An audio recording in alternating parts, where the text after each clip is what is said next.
And I did a little research and found out a little bit about her.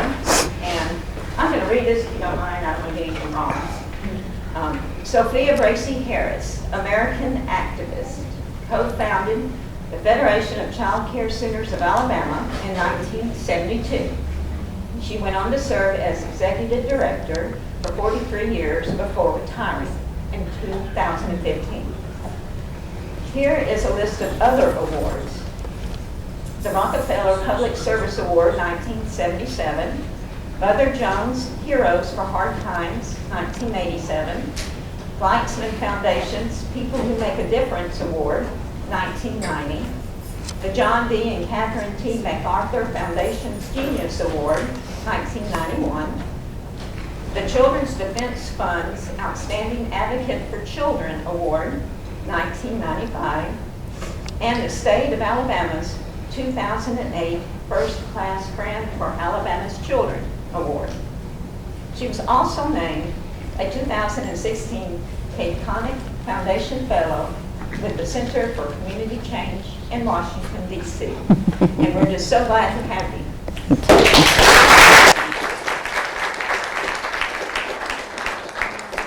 It's up there. It's up there. All righty.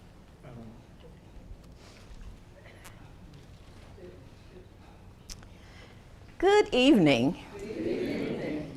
It is a delight to be in my hometown. Absolutely. And to see so many people out tonight. Just absolutely wonderful. And I've looked forward to this opportunity, this occasion. And thank you all for coming. Thank you for buying my book. Thank you for being interested in hearing from a little girl from Redland, Alabama. Yes. I'd like to acknowledge a couple of people. By the way, I'm not too good with following instructions, but I've been told not to put my hand in my pocket because it messes with the audio of this. So I'm going to do my best to pay attention and mind Miss Mona back there. But I want to acknowledge a couple of folk. I'm looking at Winfred Wise over there and Billy Rawls, who was my classmate over at W.B. Dobie, and board member Crum over there, whose daddy was just one of those folks that helped us along the way. And it's just great. I thank you so much, Susan. You know, Hayes, you were just so generous and has been in terms of support for getting my story out. And my brother, who's been on the fishing pond, he and his wife Gloria, who I just coerced to come in here, and I told him he wouldn't be too offensive with his smell of the fish pond. And also the mayor. Well, it's good to see you again. I'm so glad you could be here tonight as well. And to all of you, and of course I need to say to my team, Mona Davis back there behind the camera, and our business manager, Cynthia Brown, who's also an Elmo County girl as well, you know, from the elected area. So it's a true delight to be here, and I'll just share. I understand. I kept asking Susan, okay, what do you want me to say? What do you want me? Because you know I'm a talker, and I don't want to talk about things that folk are not interested in. And she says, well, just do a few introductory remarks and then open up for questions, and you can be guided by the questions that people have. So I will start with what you may already know, you may not. I'm from a family of 10 out in the Redland area. My parents were Roosevelt and Minnie Marie Bracy. My dad was a farmer, and we all were farmers because he was a farmer. My mother, who later on, after we finished school, became an insurance agent for about a 4 or 5 county area. But that was our family. And someone asked me, the question that most folk will ask is, why you write this book? You know, why did you write it? Well, my response to that is twofold. I wanted to capture my history as best I could.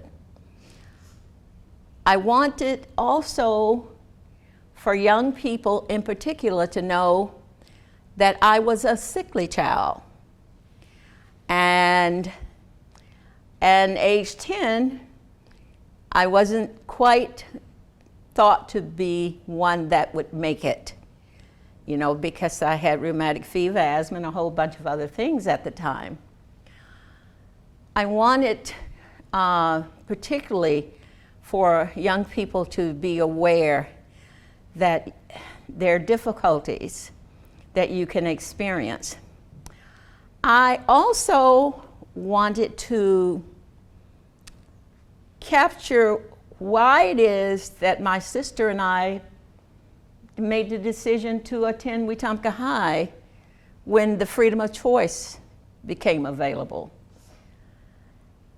And I also wanted not only young people, but others to know that in the midst of the darkest hours of your life, that you can have angels to come to support you.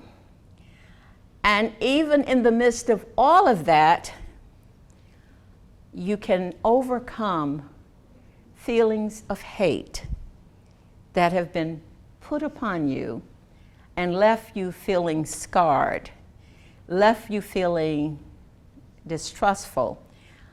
And so it was important for me to share these things because I believe I am here for the goodness, because of the goodness of some kind-hearted people, starting with the bus driver who allowed this little 9 and 10-year-old to get on his bus and go right down over here to Dr. Don's office and be dropped off at 8, before 8, because the bus had to be at school at 8, and then be picked up at 3, because the only transportation of my parents was the mule and wagon. And I needed to have weekly penicillin shots. It was the goodness of that. And once our home was firebombed, as my sister was being brought back to school after being suspended for 4 months, living in a hay shack over on Barden at the time, now Emerald Mountains. 10 of us inside of a hay shack that Mr. Phil Johnson allowed my daddy to let her stay in, that had no windows and quite full of holes. But we stayed there, and the goodness of people who made sure that we had food during those 15 months and were able to be in school, that we didn't miss school. So for me, those experiences of people who came and helped us to make it during those times caused me to decide I want to be like them. I want to give back something to people and individuals who were having a difficult time, who were afraid for their families and their children. And I was so glad that I didn't have to run the risk of life or death as those, I call them the 3 guardian angels who came over from Atlanta on a weekly basis to ensure that we had food to eat And the couple of us in the family, like my brother John, I was hoping he would be here tonight, and myself for our doctor's appointments. I thought, oh my God, they were our lifelines. But not only they were our lifelines, so was those people over there at the Elmore County Training School who were part of the Elmore County Civic League.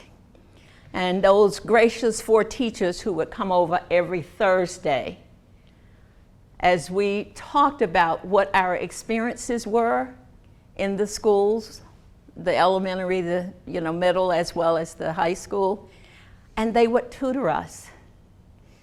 I am so grateful for Thelma Bradford, who helped me to pass algebra so that I could continue on.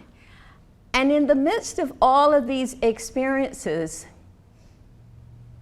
I wanted to understand what was the fear, what was the anger, what was the hatred, simply because our motivation was not to go to Wetumpka High because we were trying to integrate a school and be with white children.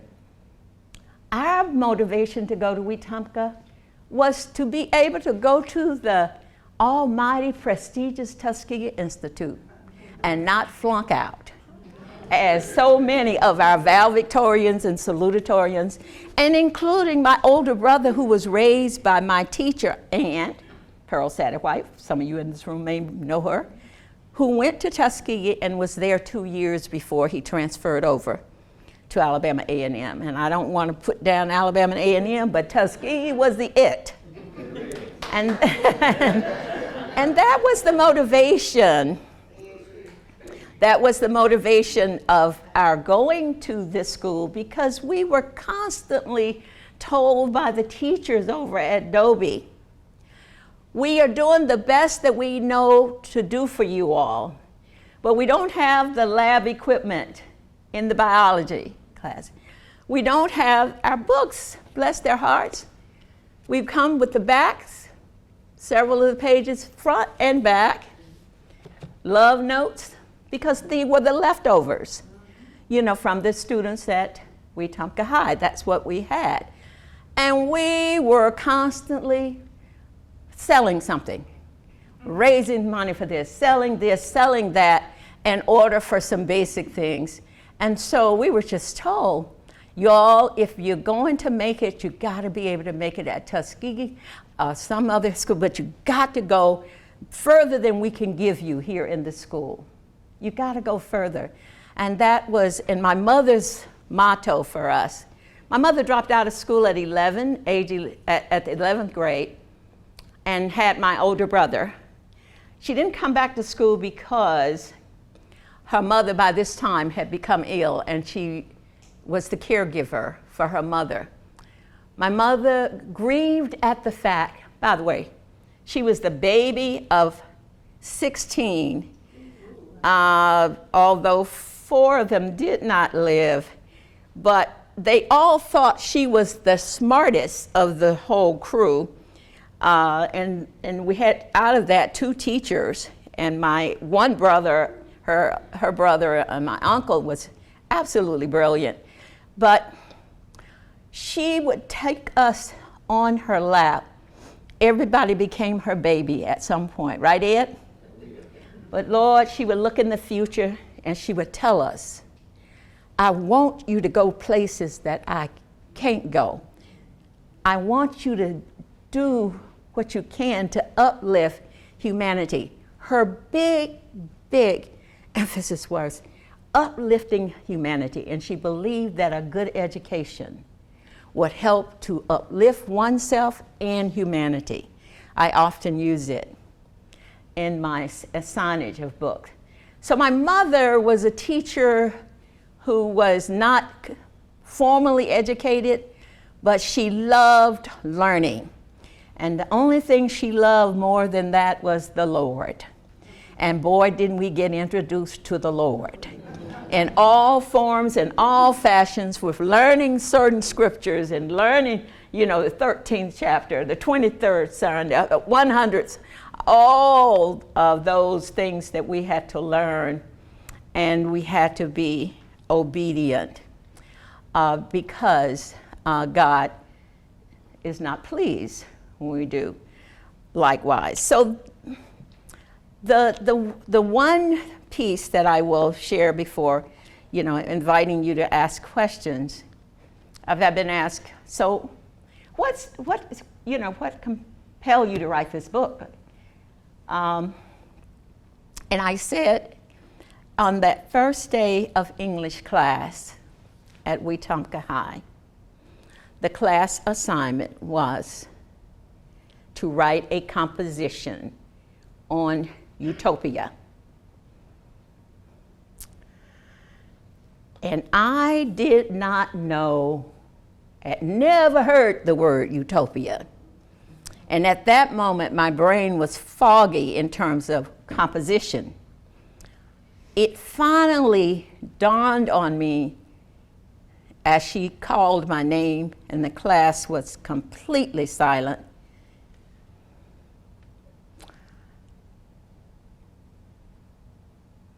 Miss Sophia, why are you not doing the assignment?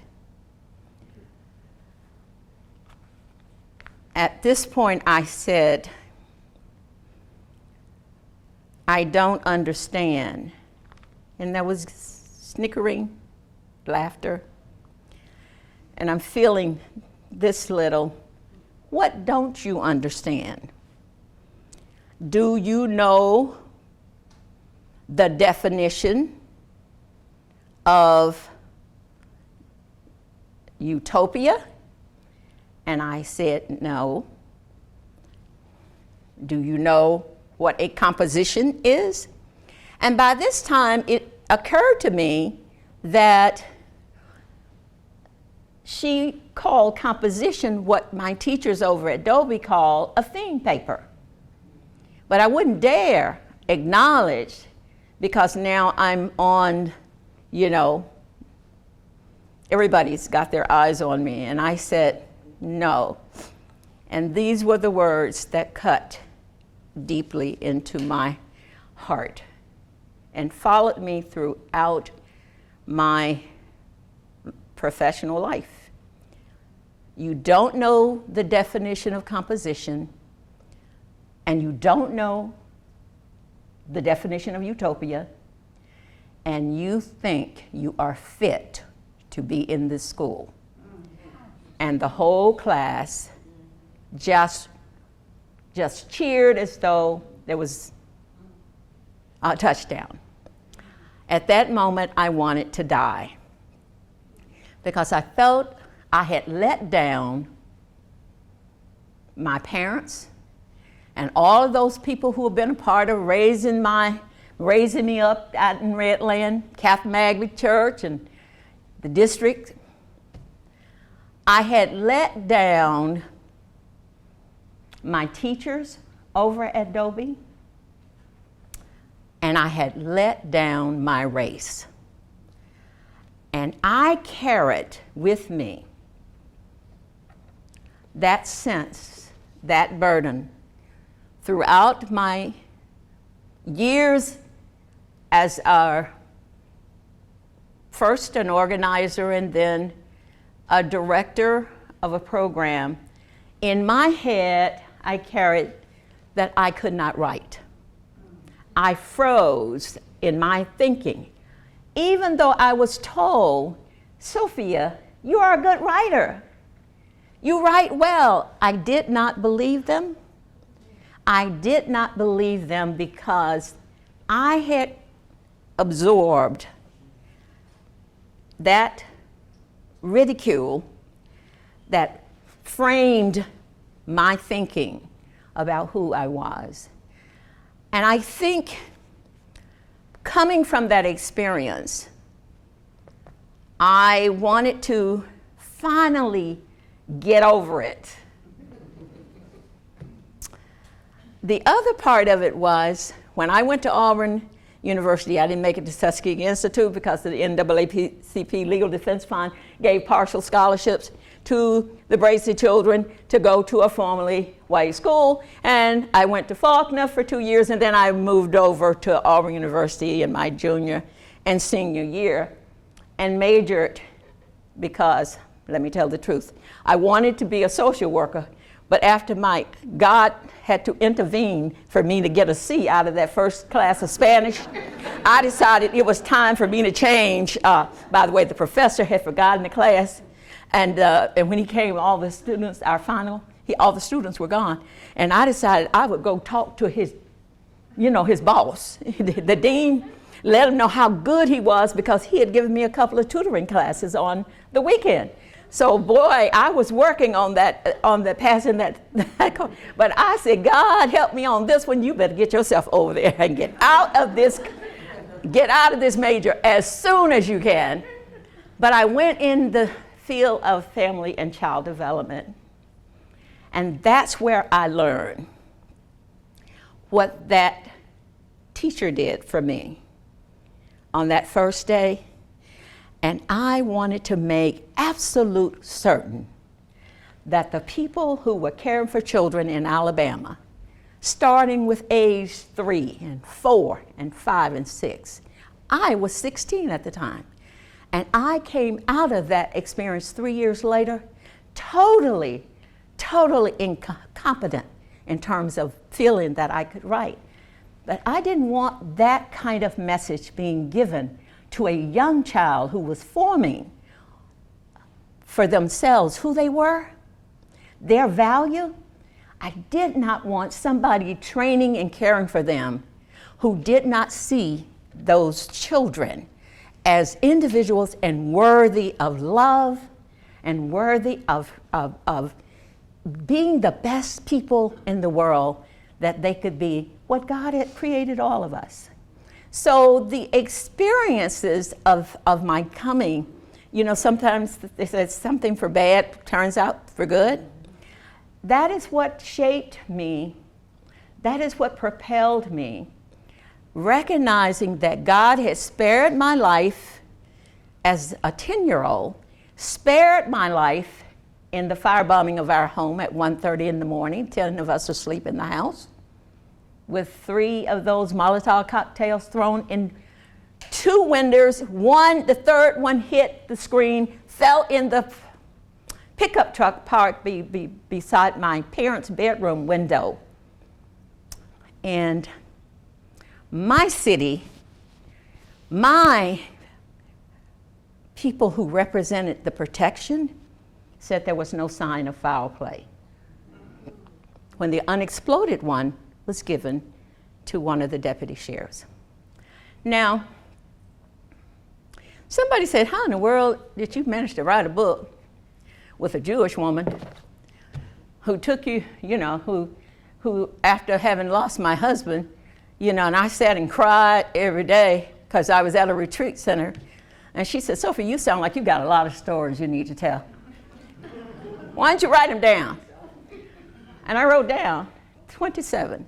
She said, I will listen to anything, I will read anything you write, and I will not be a hammer, but a mirror. And you all, that was the best thing that could happen, because when I said to her, do not change my words. This is how we say it in Elmore County. This is how we say it. I don't want you changing that. And she said, but Sophia, this is kind of not the way the majority of the people who are going to be reading your book. I said, that's okay. I want them to read me.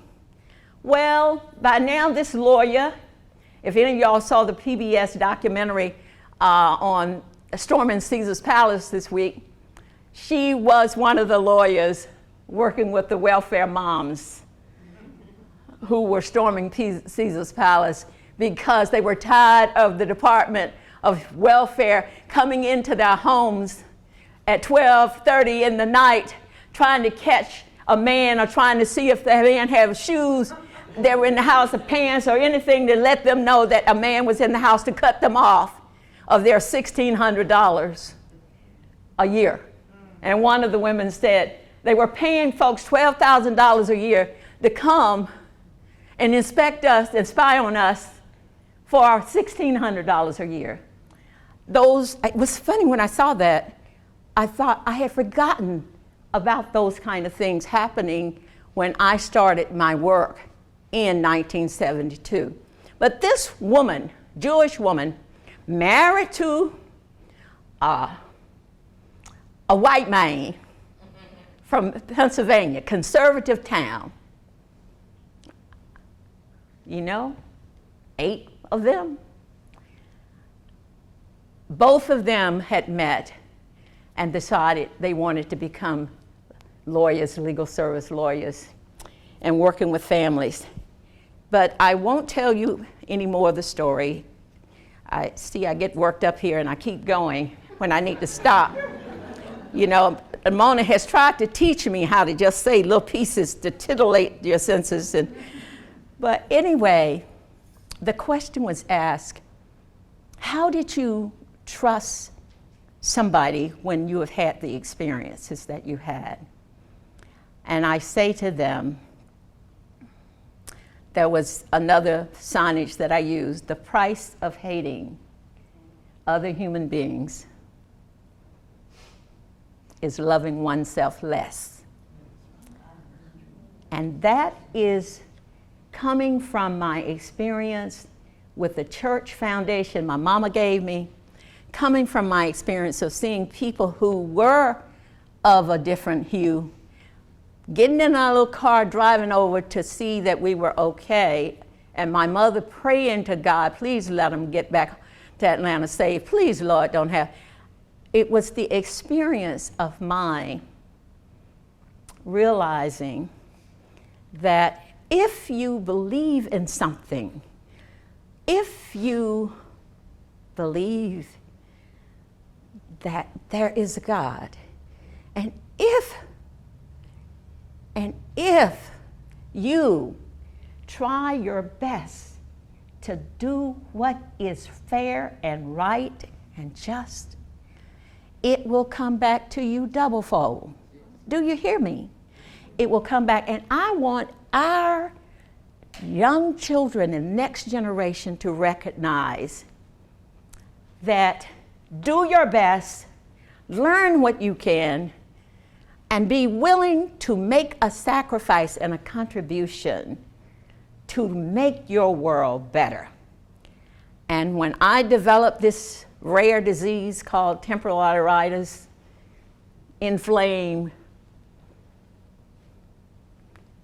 arteries to the brain in 2012, and was told it would be instant blindness or death, I prayed daily, asking God to please let me live long enough to get this book out. In October 2020, when I finished writing it and started the process of trying to get publishers, I was going through some real tough times, and I said, God, please, if you just will, be willing to renegotiate our agreement, and and let me get out there and share this book and share this story, and folk, I'm here. You are here, and guess what? You are from my hometown, the very town where I started, this very town where the seeds were planted. And I am thankful and grateful that God has a plan for all of our lives. And we are all of God's creation and creatures. And we all have a contribution to make our world better. Yeah. Thank you.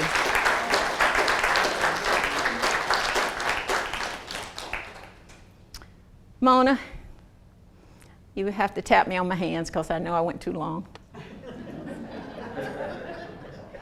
But I think I'm supposed to ask if you have any questions.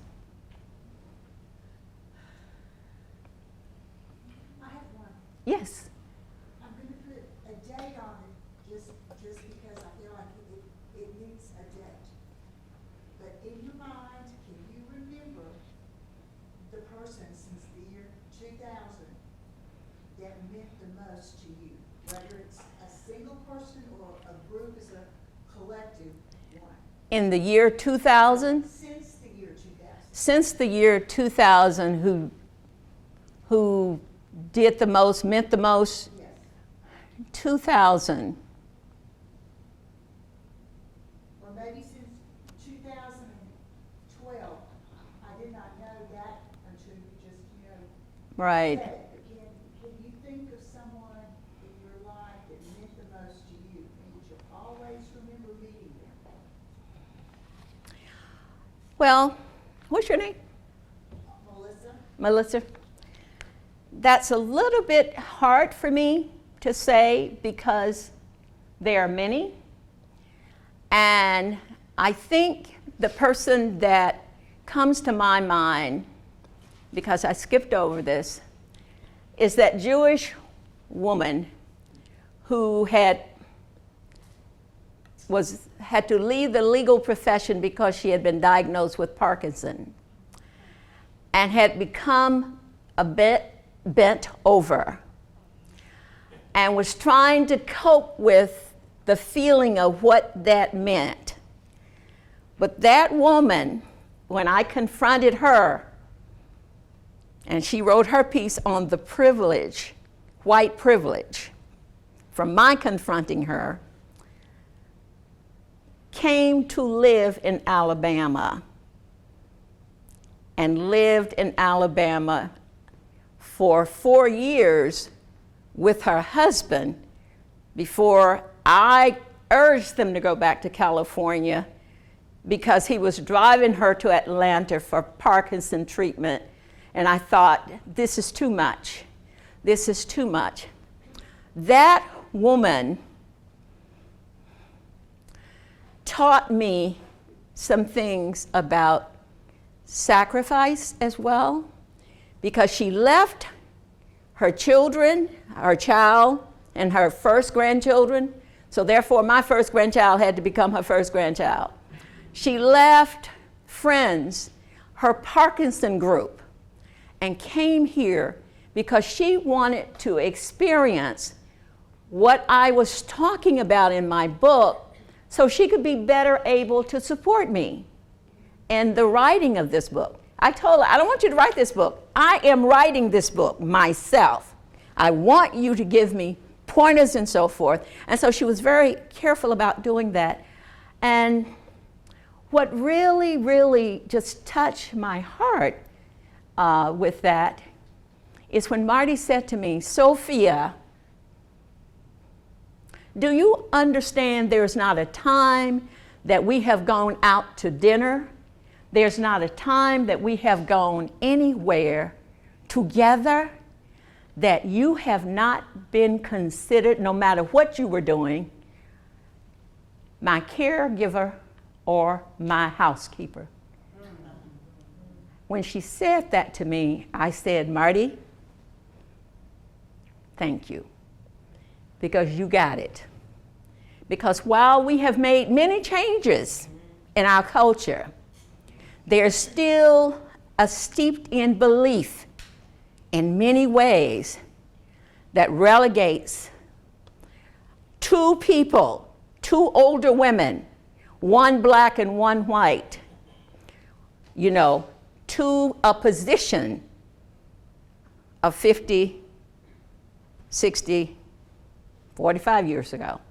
And when she shared that with me, it helped me to realize that my effort to continue to help us to not erase anybody, but to understand how we have bought into a particular belief system that is so difficult for us to rid ourselves of, that basically relegates me to one status and you to another.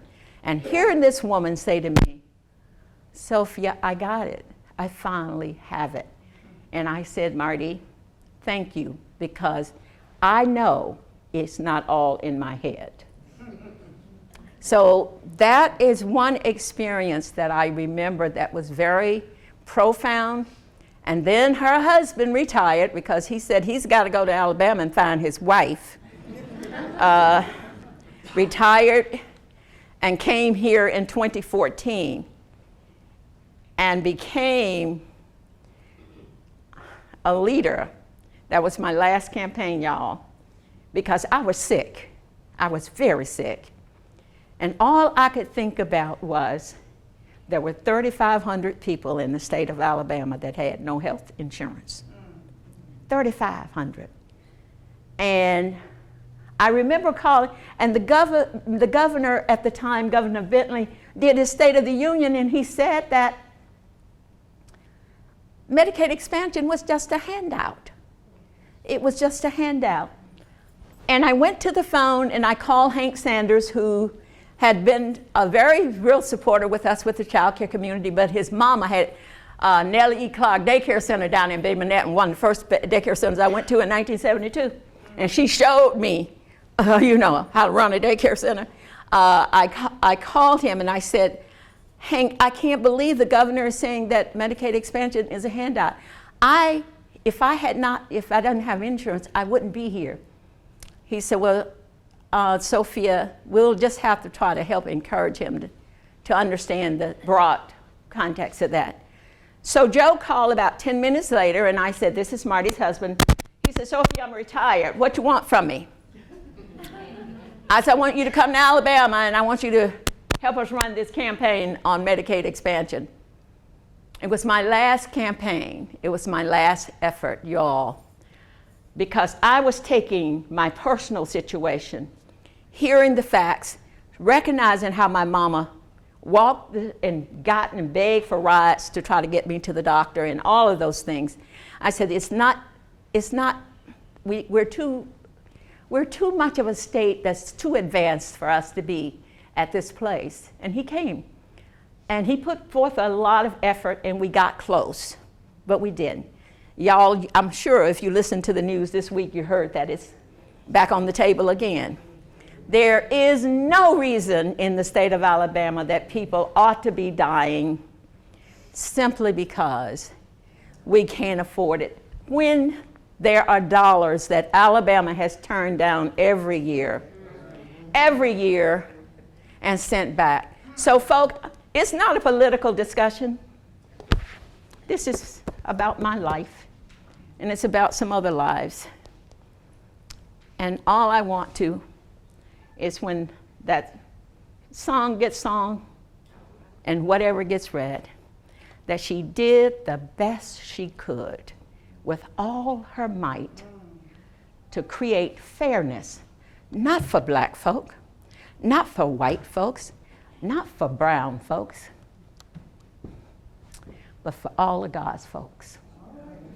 All of them. Yes.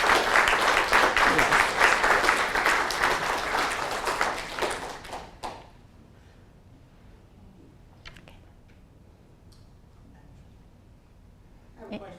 Yes, ma'am. How did it feel to walk, well, first of all, you left us over at Dobie, but that's okay. I'll give you. But what I'm gonna ask, how did it feel when you finally graduated from Wetumpka High? What was the atmosphere like? What was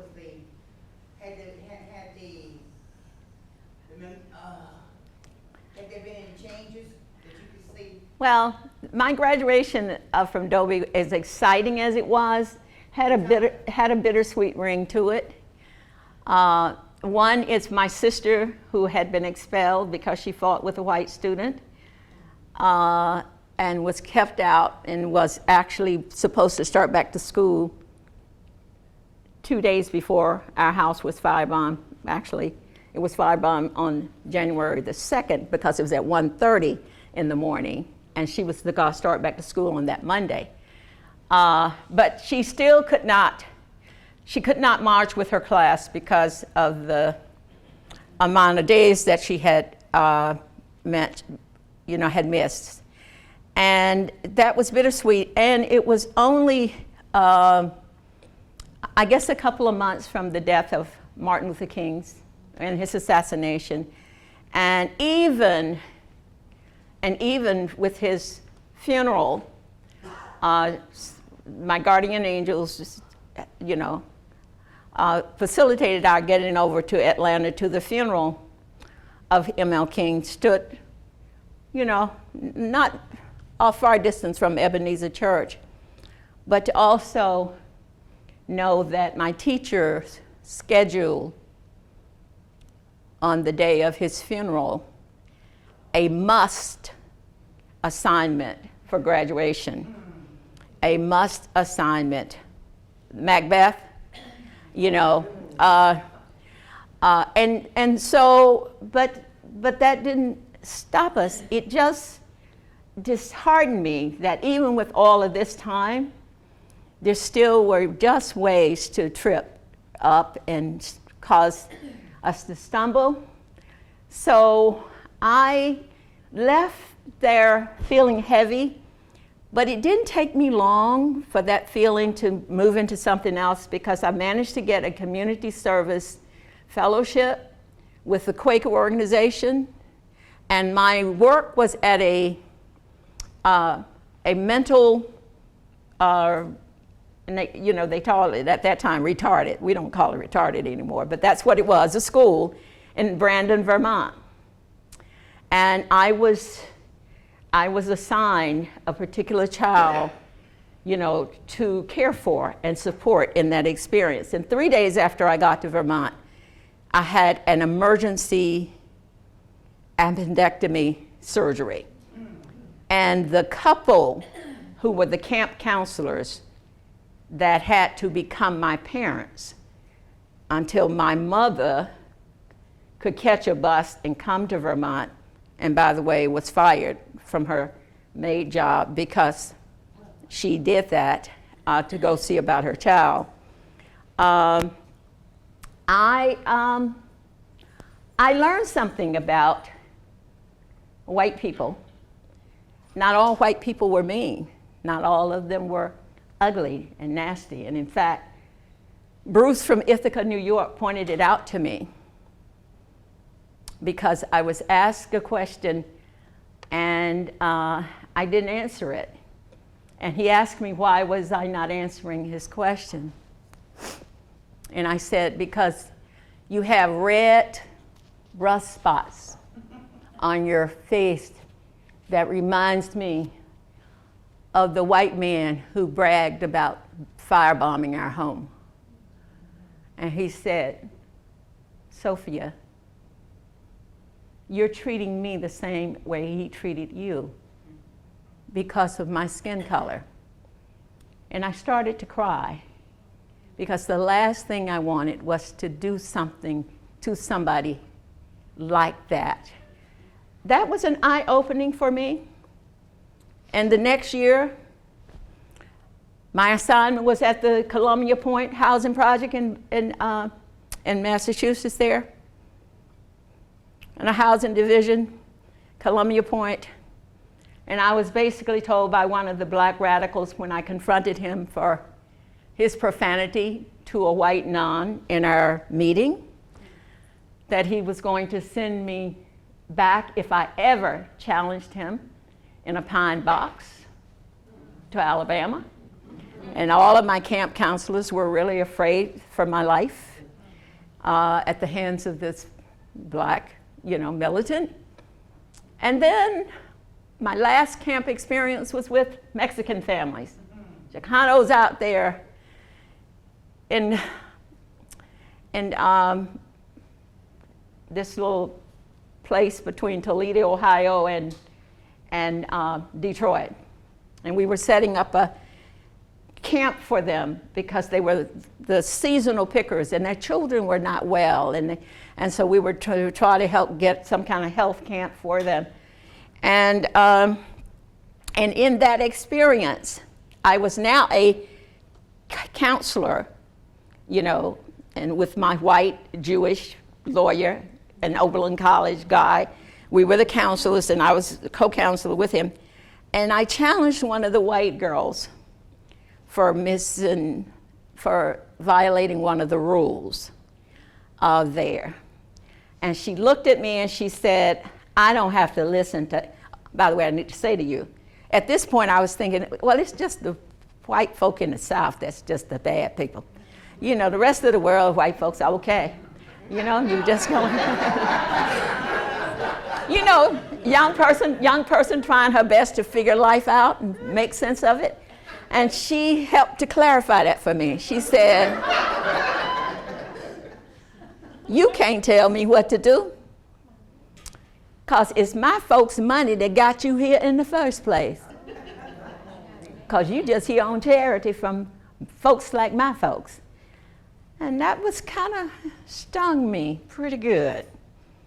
But I am so thankful, and I keep telling people, one of the best things we can do is create opportunities for young people to experience community service and experience it in a group where they have to form a family with people different than they are. God gave me the blessing of having those 3 years. Extreme, the first one, kid on one of the wings when I was in the hospital, ran and got a nurse and brought her to the window because I knew that kid thought I was an escaped animal from the zoo. Often the other ones would say, what was my accident? And I'm saying, what do you mean? Finally, I realized that they thought I had been burned. Then the Panthers fighting each other and the militants, and because I confronted them, decided that they were going to send me back in a pine box. So I learned that their ugliness can be found in all of us. The question is, what do we need to do to know each other, to understand each other? And one of the tools that we created in the work that I was doing was a process called more is caught than taught. And it starts with Proverbs, a vision. What is our vision for our world? What is our vision for our community? And then it moves to the next level of taking responsibility. If it's my vision, whose responsibility is it?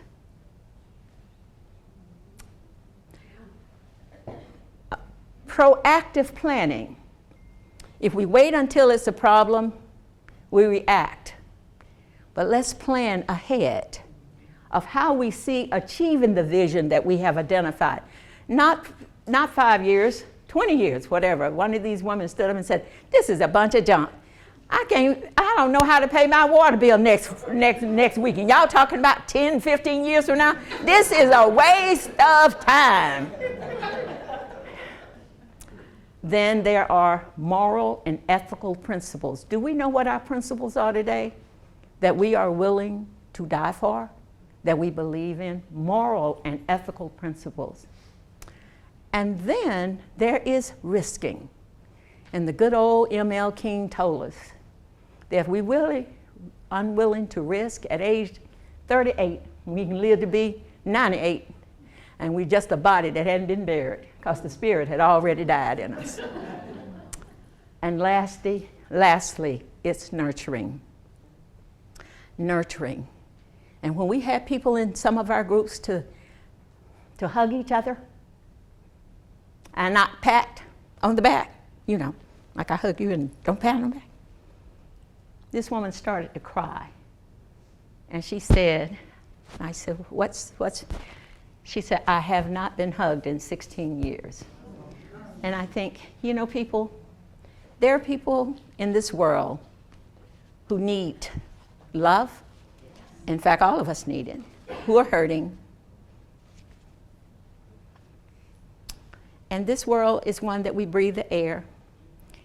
And y'all, it's important that we all think about, what do I want for my world 5 years from now, 10, 15 years from now? And what do I see as the barriers to my vision?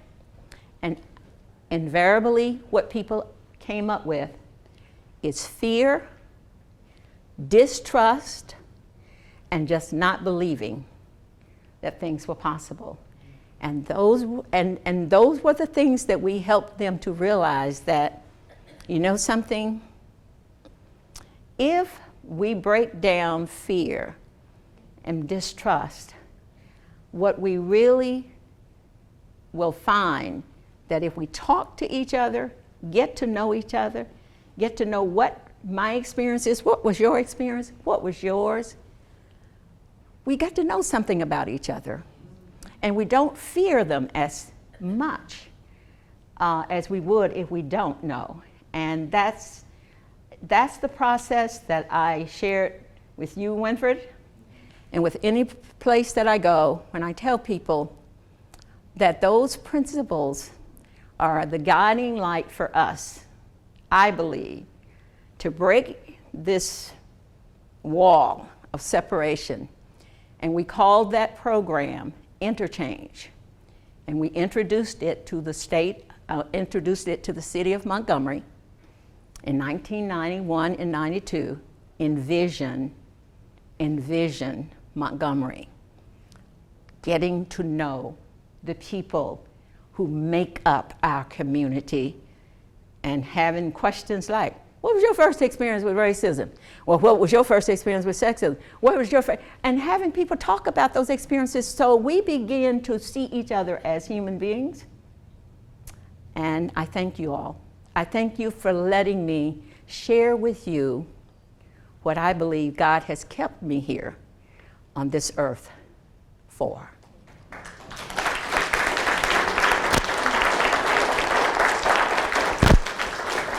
I just want to say, as the mayor of this city, I appreciate you coming back home and sharing what you have shared with us, because you have touched hearts and you have touched lives in here by what you have told us. You are making a difference. You have made a difference, and that's what it's all about. And I hope you see Wetumpka is a little better than it was when you left. And we're not there yet, but we're still working on it to get where we need to be. You are a beautiful, beautiful lady. Thank you. Thank you. And I haven't had a hug all day. Could I get one? Oh, hey.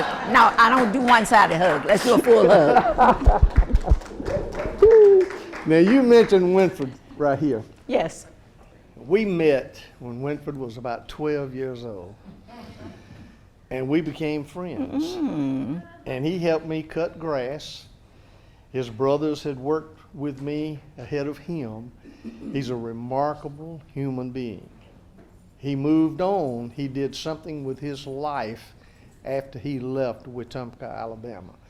But now he's reaching back to us to help us be better than we've ever been before. I love Winfred Wise. I don't call him Winfred. What do I call you? Boo Boo. Boo Boo is his name. Thank you. My buddy. Thank you, Mayor Willis. Thank you.